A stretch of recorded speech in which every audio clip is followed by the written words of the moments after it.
وصفتنا النهاردة هنعمل مع بعض الحمام. تعالوا بقى اسهل لكم خطوات الحمام.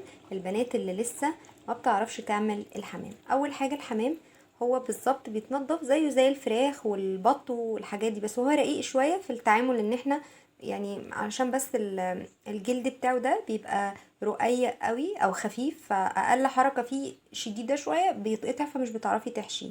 احنا طبعا كلنا بنحشي الحمام. اول حاجة بتنضفيها في الحمام، بتنضفي طبعا، بتعيدي جوه هنا كده في الفتحة دي كده، بتعيدي بقى جواها كده تشوفي ايه تحت المية الجارية، وتفضلي ان انتي تنضفي البطن من جوه. بعد كده انا بقطع حتة المؤخرة دي. في ناس ما بتقطعش الحاجات دي، انا بقطعها، وبقطع الحتة برضو بتاعت المؤخرة اللي هنا، حتة صغيرة كده تبقى هنا. باجي عند الجناح، وبقطع في حاجة اسمها الضافر، بتبقى لازقة في الحتة اللي تحت دي، بقطعها اهي، بتبقى في الحتة دي حتة صغيرة كده، بيبقى فيها طرف كده بيشوك، ده بقطعه برضو الحتة دي. وبعدين وانا بنضف بفتح هنا من عند الزور كده، وببدأ ان انا، ده فلفل اسود على فكرة عشان انا بنضف بتوابل، ها. بدخل بقى هنا كده المية، وافضل ان انا اشيل لو اي حاجة فيه في الزور، اي حاجة سد المكان ده بشيلها. بس انا كده ببقى نضفت الحمام. طيب انا عايزاه ما يطلعش زفر معايا، بعمل ايه؟ بملى طبق ميه واعصر عليه ليمونه واحط معلقه ملح واسيبه مثلا ربع ساعه. بالنسبه للكبده والقناصه والحاجات دي، القلوب بتتفتح كده، لان ده قلب يعني طبيعي، جواه بقى اورده وحاجات كده، فبيبقى جواه بلد كتير جدا، فبنفتحها بس فتحه كده وننضفها من جوه. يلا بينا بقى نبدأ خطوات الوصفة. احنا كده نضفنا الحمام بطريقة سهلة اهي، وهنحشيه. في ناس بتحشيه فريك وفي ناس بتحشيه رز، انا هحشيه رز، وهوريكم. انا كنت عاملة قبل كده في فيديو للبط، وفيديو برضو كان للفراخ، بس انا هعيدها لكم تاني علشان يبقى اللي عايز يتفرج على فيديو الحمام ياخد الوصفة كاملة. انا هعمل رز، مش رز بسمتي، هعمله رز عادي، وهوريكم انا بحشي الحمام ازاي. اولا برضو في شوية ملاحظات كده، في ناس بتحشي الحمام من هنا كده، يعني بتفضل تحشي الحمام جامد من كل حتة كده من هنا، بتبدأ ان هي ايه يعني توسع كده ما بين اللحم والجلد، تبدأ ان هي تفتح كده بايديها، يا رب بس يكون واضح. وبعد كده بتبدأ ان هي تحط رز هنا ورز هنا ورز عند الرقبة من فوق، بتبدأ ان احنا هي تملاها رز جامد جدا. طيب انا الحمام ده انا كنت جايبة منه كمية شوية، كنت حطاهم في مكيساهم كل مثلا 3 قطع مع بعض، تمام. فانا عملت كذا كيس، واتبقى الكياس دي، فانا قلت ايه ده اخر كيس، فقلت هوريكم الطريقة اللي ما تخليش الحمام، خصوصا في العزومات، لان احنا ممكن نيجي نجيب حمام ونلاقيه بيستوي بصعوبة شوية معانا او بياخد وقت على النار، فنبدأ نحشيه رز كتير، فاحنا طبيعي عايزين اللحم بتاعه يستوي. ده مهما تعملي هيقوم الجلد بتاعه من بره يتفتح، ويبدأ الرز كله يقع في الحلة، وهيبقى شكله طبعا حاجة تحرج جدا في العزومات. فعشان تتلاشي الموضوع ده او ما يبقاش موجود اصلا وتتفاديه تماما، هتاخدي الحمام بتاعك وهتحشي. هوريكم انا هحشيه ازاي، هحشيه بطريقة جميلة جدا. طيب انا برضو حاجة تانية ملحوظة، بصوا. اول حاجه بجيب الحمام كده، الخطوه دي مهمه جدا، بقلبه كده على ظهره، احط ايدي كده، واقوم دايسه كده من هنا كده، بكسر زي ظهر الحمامه، بكسرها من الحته دي. هي الخطوه دي بتفرق، بتفرق في كل حاجه، بتفرق في السوا، بتفرق في تسويه الرز جوه الحمام. وانا زي ما قلت لكم قبل كده، في ناس ما بتعرفش تتحكم في ان الرز بيستوي، يعني تيجي تفتح بط او حمام او فراخ او كده، تيجي تفتحها على السفرة وتبقى متأكدة ان الرز بقاله كتير فاستوى، وتيجي تفتحي تتفاجئ ان الرز بتاعها يا اما ناشف ما استواش، يا اما معجن. فبرضو انا قلت لكم في فيديو قبل كده ان تتلاشي الموضوع ده ازاي. اولا ما تكتميش الحاجة قوي بالرز عشان تاخد مساحة وتعرف تستوي.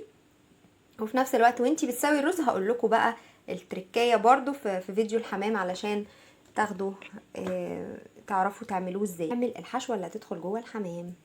عشان نحشي الحمام بتاعنا محتاجين 5 فصوص توم كبيرة، 3 معالق فلفل اسود، وعندي معلقتين كبار ملح، وعندي زبدة.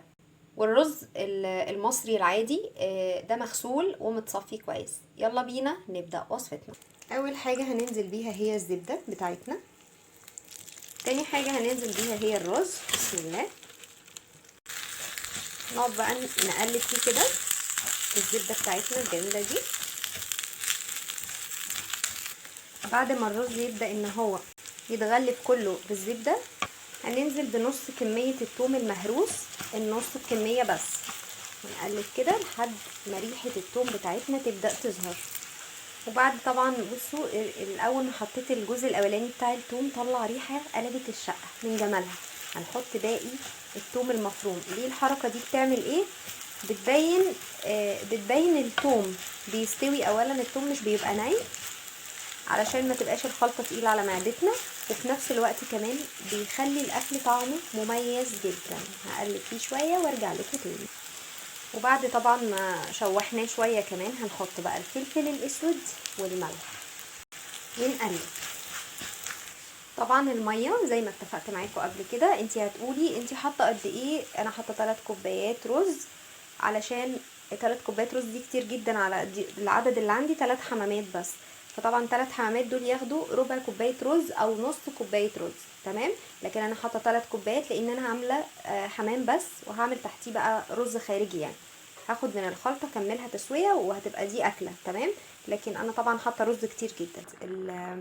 الميه اللي انت هتحطيها، نص كوبايه الرز اللي انت هتحطيها للثلاث حمامات، هتحطي عليها كوبايه ميه، كوبايه ميه سخنه، وتبقي معليه النار. واول ما تتشرب الميه دي تبداي تغطي بالظبط وانتي واقفه قدامه كده 7 دقايق. بتشيلي الغطا، بيبقى لسه فيها زي قرشه كده بسيطه، يعني الرز ما بيبقاش استوى تماما. وبعد كده بس بيبقى حاجه بسيطه خلاص قرب يستوي. بعد كده بتبداي تاخديه وتحطيه في قلب الحمام عندك وتدخليه بقى في الشوربه، فبيكمل التسويه البسيطه الاخيره، تمام. الخطوه اللي بعد كده الكبد والقوانص، انا بحطهم يتسلقوا علشان على ما الرز يخلص تسويته، علشان وانا بحشي انا مش بحب اقطعهم مع الرز. ولو احنا عايزين نحط الكبد مع الرز او مع مثلا فريك او رز بسمتي اللي هنحشي بيه عموما، ما نحطش بعد ما نحط الرز، لا بنشوح الاول في تومه خارجيه بشويه زبده وتومه، ونحط فيها تشويحه سريعه كده للكبد والقوانص والقلوب، علشان لو حطيتيها مع الرز بتطلع زفره.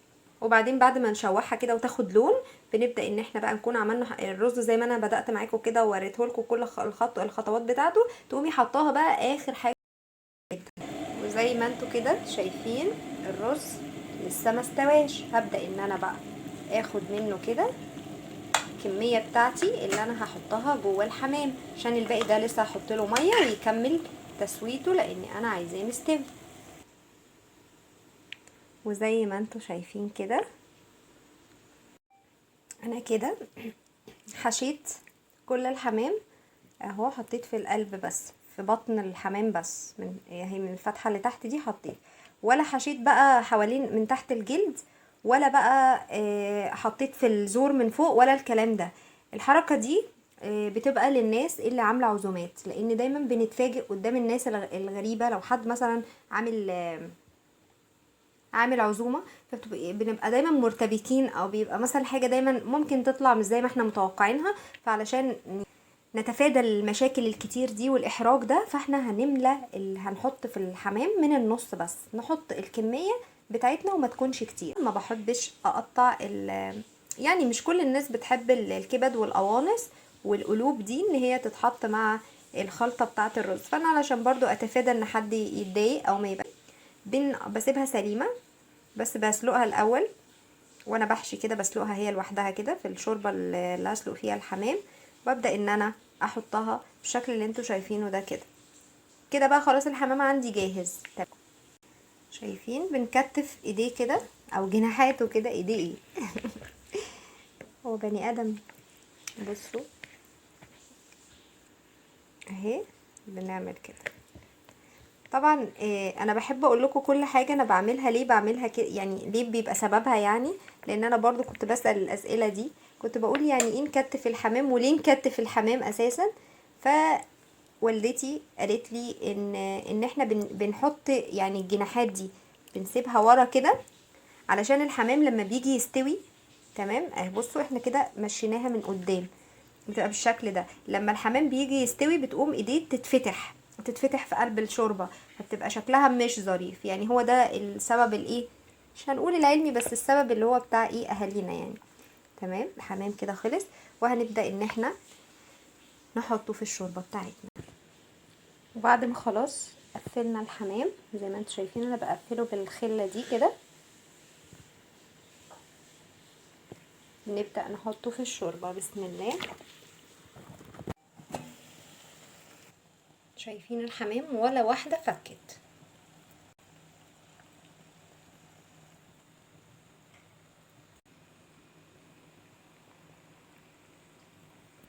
طبعا انا كنت حاطه الميه اللي هي الشوربه، الميه اللي حطيت فيها الحمام، حطيت فلفل اسود، ورق لوري، وحطيت فيها بصله بس، ما حطيتش ولا ملح ولا حاجه. قبل ما تطلعي الحمام اوعي تنسي تحطي الملح بتاعك.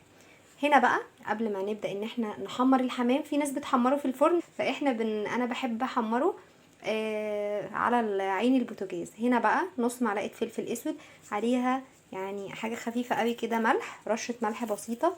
الحركه دي يا جماعه بتفرق جدا جدا جدا، تخلي طعم الاكل، اي طيور بتعمليها بتبقى طعمها مميز. يلا بينا علشان نحمره. هجيب بقى معلقه زبده، معلقه كبيره، ومعلقه زيت. اول ما الزبده بتاعتنا والزيت يسخن، هنزل بالحمام كده على جنبه، وبكده تكون خلصت وصفتنا. بصوا الحمام بقى، انا كنت حاطه بصوا اللي هي الخلات دي، بصوا بشيلها بمنتهى السهوله. عايزه تعملي باللي هو بالخيط مفيش مشكله، وانا كده كده اصلا حطاهم كده، وانا عارفه ان هم اول ما الحمام بيتحط، طالما انتي مش مالياه كتير، بيبدا ان هو ينكمش كده من هنا، فبالتالي بيقفل على الرز. شايفين؟ تشيلي الخلات دي بمنتهى السهولة. زي ما انتوا شايفين كل حاجة مستوية، الرز كمان جميل. ده الرز اللي انا حشيت بيه الحمام، حاجة كده اكتر من رائعة.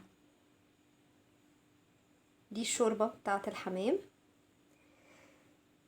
انا ده بس الاكل اللي عملته، ما عملتش اي حاجة تاني جنب الحمام والرز اللي هو اللي عملنا بيه خلطة الرز اللي دخلناها في قلب الحمام. وبكده تكون خلصت وصفتنا. ما تنسوش لو عجبكم الفيديو تعملوا لي لايك، واللي لسه مشتركش في القناة يعمل لي سبسكرايب علشان يوصل لكم كل جديد. باي باي.